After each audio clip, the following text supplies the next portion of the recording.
I'm, I'm hoping you will. Hello and welcome to Alta Live. I am so excited to welcome you today to Alta Live. This is the digital event series we do here at Alta Journal. My name is Beth Spotswood and I am Alta's digital editor. Get excited to meet George McCalman, an intensely creative multi-talent who deserves to be on your radar if he's not already, although you're here today, so you're in luck. George is here to discuss his new book, Illustrated Black History. It's a nearly 400-page ode to some 400 years of America's iconic and unseen pioneers, curated and illustrated by George himself. George is an artist, creative director, and based in San Francisco. His design studio collaborates with a wide range of cultural clients. He's a columnist for the San Francisco Chronicle. His observed and first-person columns document Bay Area culture. His first book, what we're here to discuss today, was published last month. And he is going to be in conversation with his good friend and Alta contributor, Rachel Levin. Rachel's a journalist and author of Look Big and Other Tips for Surviving Animal Counters of All Kinds, and co-author of Eat Something, a Wise Sons cookbook for Jews who like food and food lovers who like Jews. Before I kick it over to Rachel and George, some brief housekeeping. As I mentioned, Alta Live is the digital interview series we do here at Alta Journal. If you are unfamiliar with Alta, we are an award-winning quarterly magazine focused on California and the West. You can join us as a member for as little as $3 a month. Actually, we're running a special. If you join right now, you get our full membership, a California Book Club cap. Ooh, I like it. So anyway, please do consider that. There's a Q&A button at the bottom of the screen here. Ask questions for Rachel and George. And Rachel's going to call me back at the end of their conversation, and I'll ask questions on your behalf. Chat for about 30 minutes, and this conversation will be recorded. It is so great to see everyone zooming in from Oakland, Pasadena, Cupertino, Truckee, Berkeley. Hi, everyone. And with that, I'm going to kick it over to Rachel. Hi, thanks, Beth. Hi, George. Hi, Rachel. Hi, everyone. Thanks, Beth. Thanks for coming in honor of George and his beautiful book, which he gave away his last copy in his hands right now. He's in New York City. Luckily, I have one, as should all of you on this call. By the end of it, everyone should have one. Everyone. Anyway, so we forgive you in advance because George and I are basically best friends who like talk on the phone all the time and Zoom and FaceTime, and we don't really do this in public. We don't. So, this beast is being released to the world right now. So, apologies from the both of us in advance if we start giggling or speaking in code, and it's just sorry. We're gonna try to be professional. We're gonna try to be professional. Okay. First, I want to hear George is in New York City right now. I'm in San Francisco. George spoke at the 92nd Street Y last night. My mother-in-law was in attendance. Yes, husband and mother-in-law. My husband happened to be there, so was he. So that is fun. How was Ida? We can just get that out of the way briefly. Ida, well, the main thing is that Ida, every time I see Ida, she's always says, George, I'm Ida. And I said, Ida, I know who you are. I've known you for a couple decades now. And so I beat her to the punch and I said, hi, Ida. And she lit up. I said, Ida, Grandma Ida, how you doing? I'm sure that made her night. I heard it was an amazing night. It was wonderful. Oh my God. So come back soon. But before we delve into your book and, your fabulous new life and fame, let's go back to, I want to get people to know, because my little piece that I wrote for you for Alta didn't talk about, as Matt Haber, our lovely editor, pointed out, didn't mention where you're from, anything about you. And I do think that's a key to who you are and this book. And so, you were born in Grenada, raised there for your early life. Which is a beautiful and small country tucked in between, right off the coast of Venezuela, in between Trinidad and Barbados. And it's a country of 120,000 people. There are actually more Grenadians outside of Grenada than in the country, and it is one of the more beautiful places, period. But I'm biased, of course. And I was born and raised there. I lived there for the first 8 years of my life. And my mother and I moved. My parents were divorced when I was 7. And my mother and I moved to New York. So I'm in New York right now. Grew up in Brooklyn, East Flatbush. I had all of my formal education in New York. And I moved out to San Francisco in 1999 after being a magazine director, creative director for a few years here, and moved out to San Francisco 1999 at the height of the first wave. Why of the did you black move novel. here? What drew you out here? A magazine job. I was offered a job at Health Magazine, which used to be in San Francisco. And they moved me out to the Bay Area, and I was already ready to leave New York. I had learned what I needed to learn from New York.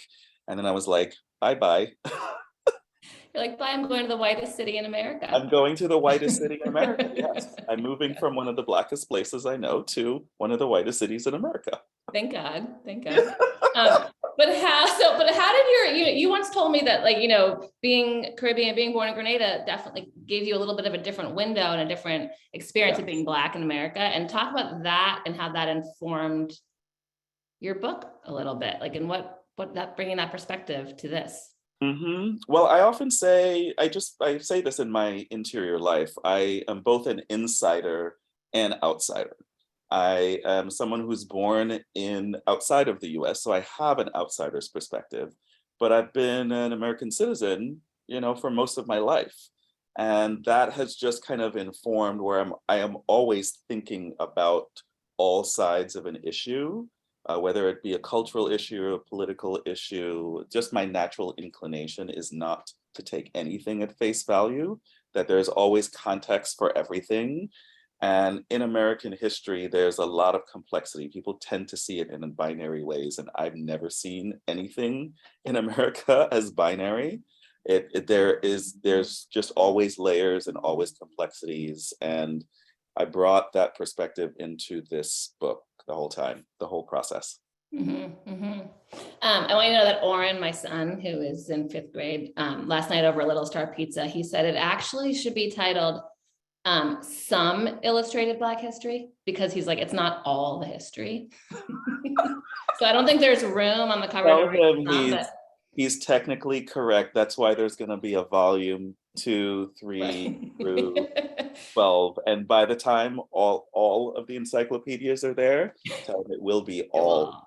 Okay, so you can say edition 1 is Some, republished with the title Some. But so that is a big Herculean task, calling and curating all Black history into it, which is American history, as you astutely point out, into one book. And so, I think at one point you had a list of 500 names you wanted to include.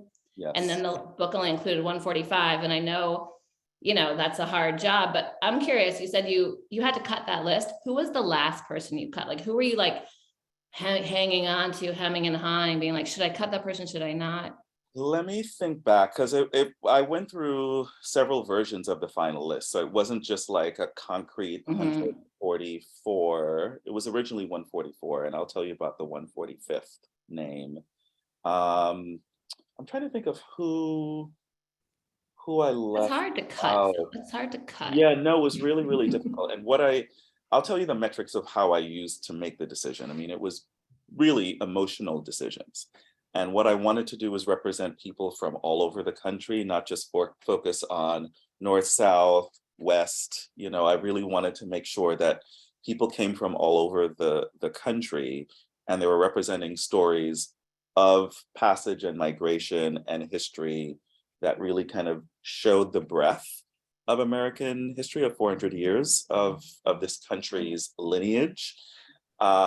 But I also was looking for avatars of different kinds of stories. Like, all the people who are in this book were people I was just really fascinated and excited to find out more about. And that's really, every time I got really excited about something, even if the history was really intense, if it was tragic, if it was like, I didn't shy away from the heaviness of it. And I wanted to basically, because there's a narrative of Black history that it's only intense. And I wanted to basically do away with that. Like, we as Americans are still unnecessarily and unacceptably like reticent to deal with uncomfortable truths. And this country is always locked in this battle of people of color wanting to show the truth of American history, and basically white people being like, I don't know what to do with this. And I'm just kind of like, no, we're gonna deal with it. And you guys have to figure this out. And that's basically what this is about. But I wanted to basically show that it is not all one thing, that these people represented so many obstacles circumvented. And a lot of people forfeited with their lives, but they left an incredible legacy that we are all the beneficiaries of. And that is worthy of several versions that everybody has. That basically I wanted to make it accessible, that the narrative of Black history is always that it's over there. But my perspective as an insider and outsider is that I was like, no, this is all around us. And this is your history and your history and your history. It doesn't matter where you come from, whether you're white, Black, Indian. If this is American history, this is your history too. And I love that you make it, I mean, I think that's part of one of the strongest points of the book, is just that it's coming from your perspective. It's your personal curation of who speaks to you in history. And I think, imagine if all of history was sort of, instead of being told who to every February Black History Month, told to who to look to and quote from, and those, as you said, those same like 10 stars, like. And that's what it should be. That is what it should be. Yeah. Every holiday, in America should be an opportunity to learn about the context and the history of the things that we're celebrating. And oftentimes it's just reduced to the 5 to 10 people that are trotted out every single year. And nobody really takes the time to think about why is this holiday here? Why is this month here? And what Black History Month represents. It was created in a vacuum of there being nothing and no acknowledgement. But now it has been there long enough that it has just become another holiday or another thing that flattens everyone's understanding of why it exists in the first place. It's not abstract that there's Black History Month. I mean, flat. I mean, there's nothing flat about this book. I mean, you look at like the Richard Pryor. I'm not good at like flat, but like there is nothing flat. Like the Richard Pryor. I don't know where is this alphabetical? It's alphabetical. It's alphabetical. Richard Pryor. Look at us trying to be professional. I'm a pro, but like this is just one of 145 like very alive and lively and unique portraits. So like flat, this is not, you're not trotting anyone out, you're mining them. And I think one thing I think too, you never thought you'd be writing this book, like that wasn't your initial thing. So, and reading it, I will say, is like beautiful. Your voice is all over it. And you, because you know me so well, I'm sure you're reading this and it's like another layer. I wanted to make any person who was coming to this book, I wanted them to not feel bad about not knowing. That is the point, because history and the way history is told, especially in American culture, it kind of penalizes you for not knowing. And I think that, this book is also my perspective on how history is rendered. I think of history as a Black person as an emotional experience. I feel like my community carries history. We carry it in our bodies. We know what our forebears and our ancestors had to toil to get to this place where I, as a Black and gay man, can write, can illustrate, can design a book, can have complete creative control over this process, and basically be the person on the team working with an international publishing company, being the most qualified person on the entire team to put this together, which I was and am. And that's not a virtue of me being obnoxious. It's a virtue of hard work and a lot of people before me who have paved the way for me to sit comfortably in that self-designation. And so this project was the hardest thing I've ever done, but I also knew the whole time that I was more than qualified to be doing it. Yeah. Yeah. And I'm so glad you wrote. I mean, I think another book that was art and visually focused would have sort of like cheated on the blurbs. They would have made them blurbs for one. Totally. Like here the write-ups. It would have been a Wikipedia list. Yeah. And everyone who has bought this book has been like, oh, this is not like you're telling stories. This is not. You are telling stories in a voicey, meaty personal, way. And juicy. It's just as rich as the illustrations, and I love it. And I feel like, and slipping in the first person here and there is like not something you were going to do. Talk a little bit about that. I mean, how that came to be that suddenly this is in your. It totally, kind of cosmic designation. I was working with my amazing co-writer, April Reynolds, who is working on a book with Henry Louis Gates. And so the whole time I was like, there's me, and then there's Henry Louis Gates. One is not like the other. You'll all be best friends by the end. I was like, tell Henry I said hi. And then she would say, yes, I did. I was like, that is weird to me. But we were writing it together in the third person, and my mother fell ill last year. And it was while I was in Florida taking care of her. And April and I were talking about changing it to the first person because I had done my own research and I had really a very tangible sense about what I wanted to say about each pioneer. And we kept speaking about it in this very personal, emotional way. And April suggested that we change it to the first person, that it be entirely in my voice. And I was like, that doesn't sound, I feel totally uncomfortable with that. It's too intimate, it's too personal. And she thankfully ignored what I was like, no, let's not do that. And then she ignored me and sent a revision. And I read it to my mother one morning, and my mother was like, yeah, that's it. It should be that personal.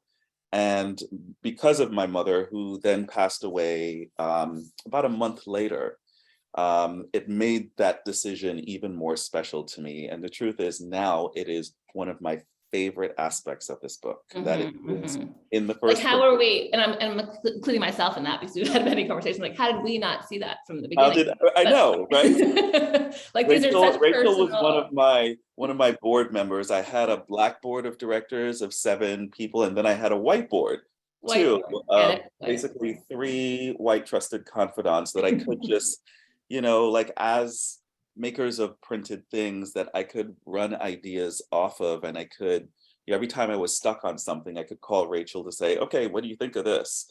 And yeah, we all miss that. Yeah, I can't believe it, because the illustrations and paintings are so personal. It's like they couldn't be matched with some like. Right. Can you imagine if aloof was voice? There would be a disconnect, and it wouldn't be basically making the impact that it is right now. That's been a beautiful thing that I didn't advertise. Yeah. But once the book was published, that is the thing that I kept hearing from people, was how personal the writing is, and it really matched the intimacy of the art. And that was the whole point. I was trying to make the whole thing personal. Yeah, and it feels it, and it's so great. I want to talk about so in the James Baldwin, which is one of my favorite pieces, both visually and wordly. Not a word.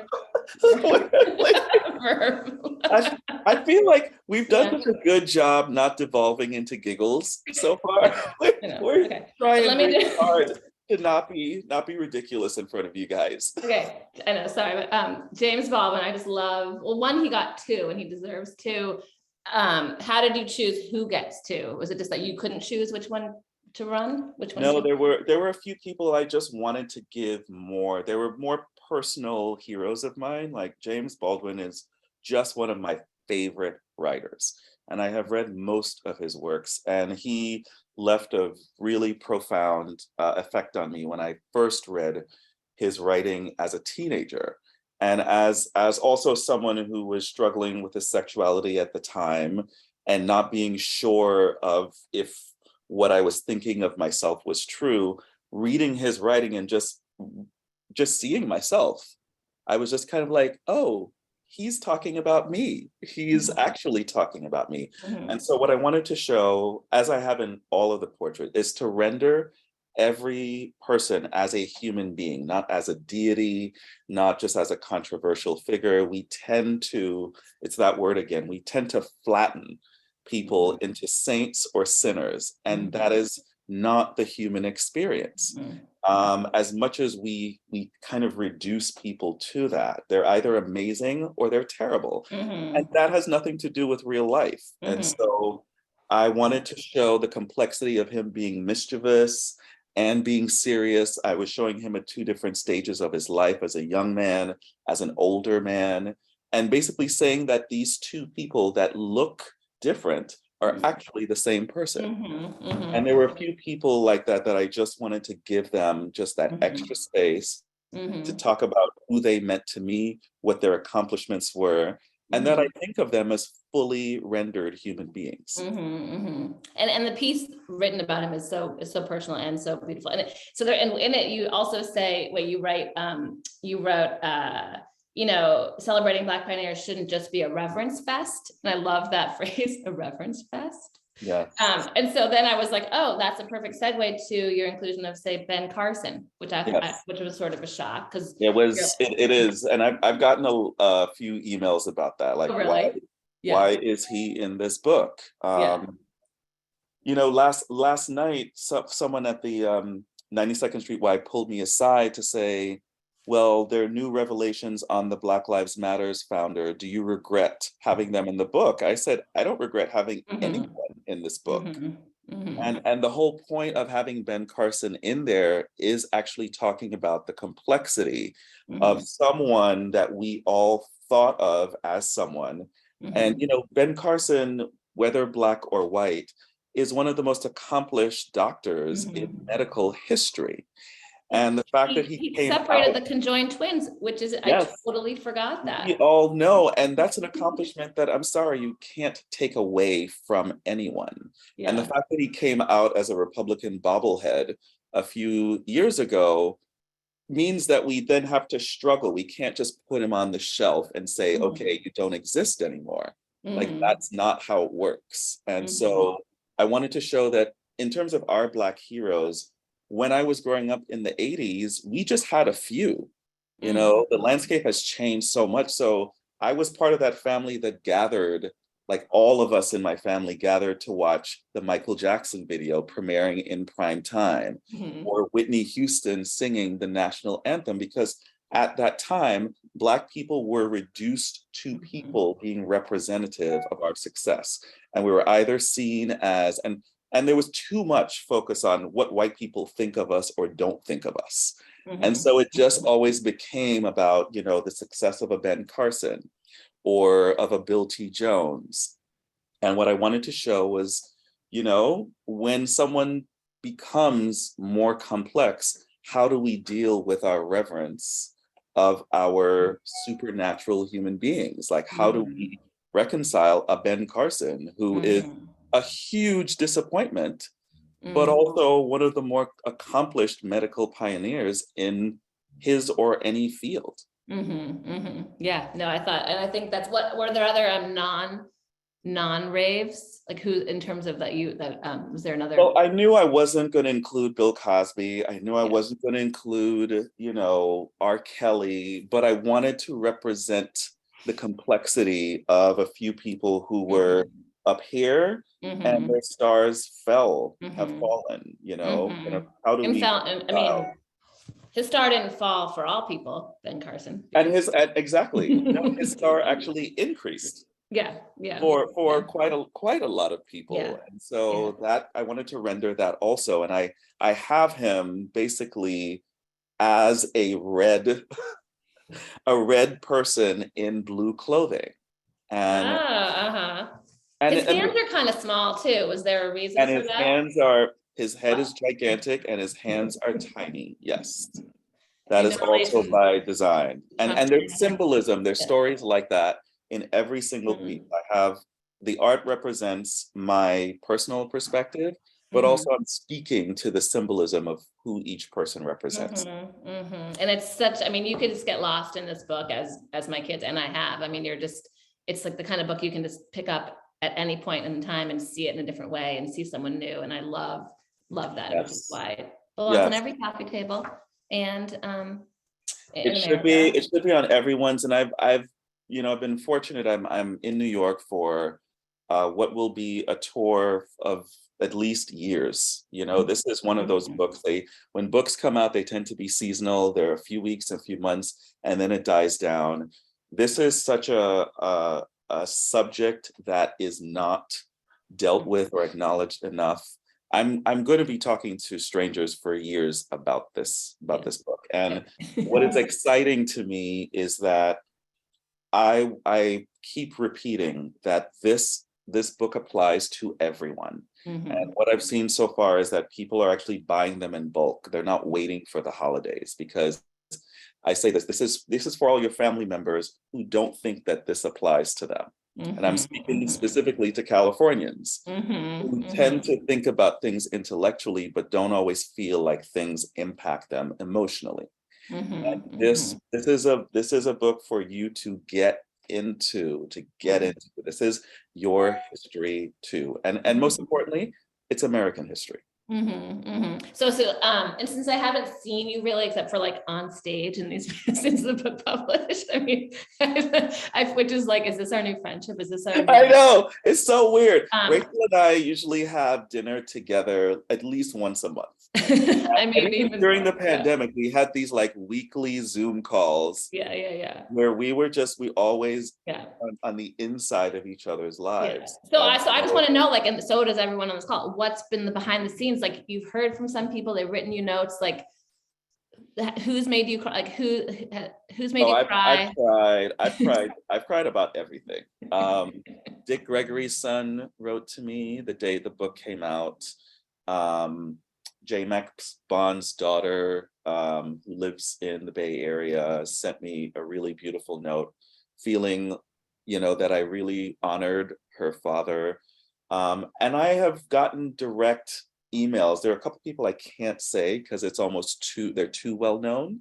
But I will say that Terry Lynn Carrington is one of the people who wrote me one of the most beautiful letters. And I was on my way to dinner with mutual friends of ours, and I sat in the car sobbing. Like, I did not think that would be a part of it, that people would be contacting me. And I totally, it's just scrambled my brain because I've just been so focused on the making of this and giving it care. So this is all brand new for me, that people would be emailing me in such a loving way about the work that I've done. It just has taken my breath away. And so you won't tell us, or even you're not going to tell me who you can't tell me? I can't. Okay, so I will tell you. This is really kind of a small world, and it's a new thing for me. I wrote personalized letters inscribed in the book that were being handed to a few people in the book. And I'll just say one of the richest people in the planet is receiving my book tomorrow. And one of the most famous people in the world is receiving my book tomorrow. And that is something that I just never, ever expected. I mean, I don't know if it's Oprah or Obama, but or Michelle, we don't know, but it's so weird. This is just kind of like, that's amazing. Because we just make things, right? We write and we talk and we laugh, and then it goes out in the world, and then we don't think about it again. Now the world has it forever. And I love it so much. And I'm so glad you persevered. This was not an easy project, guys. He almost canceled it like a million times. A million times. Rachel knows where all the bodies are buried. Metaphorically speaking. The next call can be the gossip side, but we're not going to go there. Instead, we're going to call Beth back because she's telling me it's time. Hi, Beth. Hi. First of all, we tried to keep it legit. Super legit. I mean, I definitely have some questions on behalf of the audience, but I didn't know that Ben Carson separated conjoined twins. Oh, And there no, goes my afternoon. Ben Carson did I love this is the Ben everything that Carson show. established his Yeah. field in the 80s. Like, this man really transformed so much of what we think about, what we take for granted, neuroscience being able to do. And it was such a disappointment when he came out on Trump. I was just like, what are you doing over there? Conjoined twin. I mean, of all Conjoined the twins. Guinness Book of World Records kind of things. Yes. I mean, yes. clearly Ben Carson needs a copy, but we can move on. Ben from Carson, that. but you Go know on. what? I'm not going to How would you inscribe that? Yeah, no. I'm not inscribing anything for Ben Carson. He gets nothing. You We have one question asks you. I hope this is okay. I've got I'm going to share my screen. Yes. Dun dun dun. Give me a sec. And I don't know how possible this is, but someone asked if you could just, I put together a couple of kind of close-ups that we can see here. Can you describe your kind of your process of like how you begin? What do you just start with a blank piece of paper, or are you using a photograph? Let's do Richard Pryor, because this is such a fascinating and different and all of your, you know, your artwork is such an eclectic styles for a different person. So how do you decide, and what's your process like? The funny part of talking about my process is that I actually, when it comes to making art, I don't have a process. And that is one of the reasons that the art is all different, because I actually don't think about what I'm going to do before I sit down to do it. When I'm writing, when I'm designing, there is a ton of planning and there's a ton of process. But this is making art is the most present I am as a human being, because I really just have to tune everything out and kind of turn my brain off. And it's more just like my body working to create something that I know what is there, but the process has to reveal it. And so with Richard Pryor, what I wanted to show in these kind of fragments was that he was many different people. And he was one of the most brilliant comedians, but he's also a really dark person, and he was also bisexual, and he was also this, and he was really gifted in so many different fronts. And I wanted to basically just represent that all the kind of fragments of a person making up the whole thing. But that's not something I thought about until after it was finished. And I realized that that's what I was trying to say with him. And that's what the process revealed. And this piece took a long time. This took a few weeks to do, because it's really detailed and really, you know, and there's going to be a traveling fine art show next year. So people will be able to come and see. You can't always tell looking from what's in the book, what the medium is, or how big or small it is. And this was a really time-consuming piece. I don't have any favorites in the book, and every time I'm asked that question, I'm just like, nope, I'm not going to answer that. But this, in terms of the storytelling of the making of the art, like this is one of the last pieces I did for the book, and I just remember feeling so happy when it was done. It's beautiful. I grabbed Andre Leonteli because I love him. For each of these, are you working from a photograph? So this one in particular is from, I know there's a photographer, I have a photographer friend by the name of Ike Idini. He's a Nigerian photographer. He shoots a lot for the New York Times. He shoots a lot for the largest publications. And he has this iconic portrait of Andre Leonteli that I thought captured him so well. And this basically is a painted version of one of the it's not the one that everyone has seen. It's an outtake of it. I wanted something unique that allowed me to address like who he is. And what I wanted to do was just like have the strokes just carry. And it was both heavy and light. And this is a large piece. And I remember just kind of like finishing it and stepping back from it and just realizing, oh yeah, this is Andre. It's beautiful. Okay, more questions. Here we go. Oh, you never mentioned the 145th Oh, yes.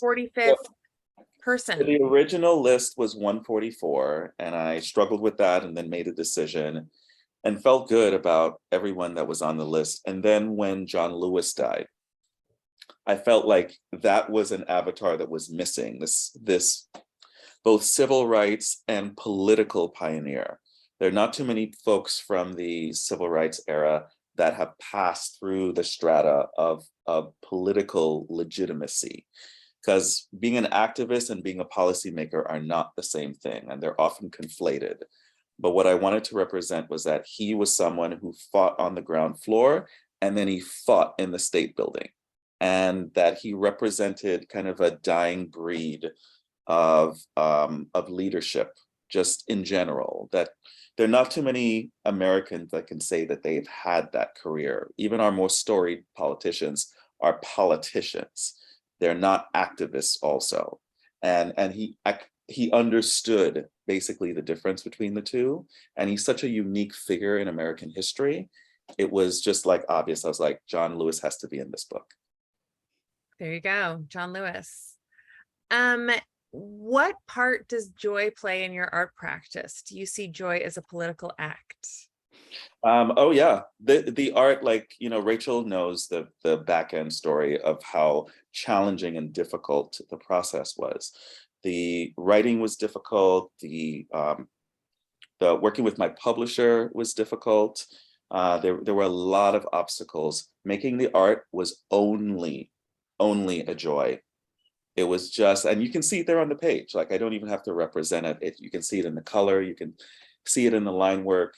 It was only fortifying.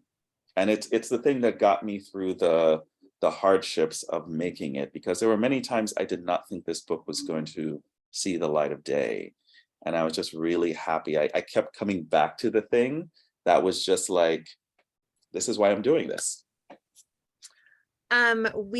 Folks, we're out of time. This interview has been recorded. It will be emailed to all of you later this afternoon. We will include links to where you can buy the book, where you can read the newsletter, the free newsletter, which you should sign up for, that Rachel wrote about George and his new book.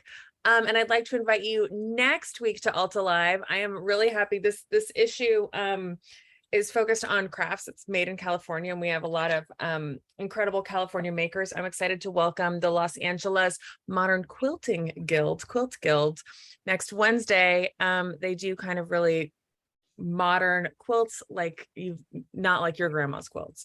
And they're super cool. So I hope you'll join us for that. That is a week from today at 12:30.